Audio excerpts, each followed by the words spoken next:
Ito na guys yung ating Bugig Labra 2 bagong material part 2. 11 months nga guys nakalipas mula nga nung naitanim siya sa kanyang training pot. First step agad, tanggalan muna natin ng mga damo. Para nga maaliwalas tignan ang ating puno. Second step, ang pagbabranch selection. May abang na nga tayo ditong primary. Alisin natin tong branch na to. Ito nga ang ating magiging first branch. Meron tayong depth dito. Ang ating second branch, dito meron din tayong pasilip na depth. At syempre ang apex natin.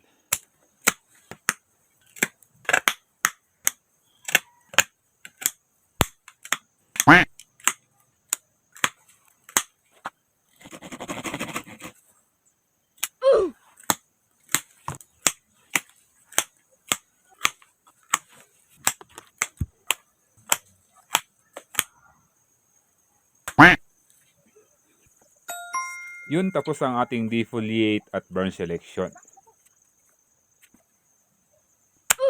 Siyempre ang kanyang unang latag.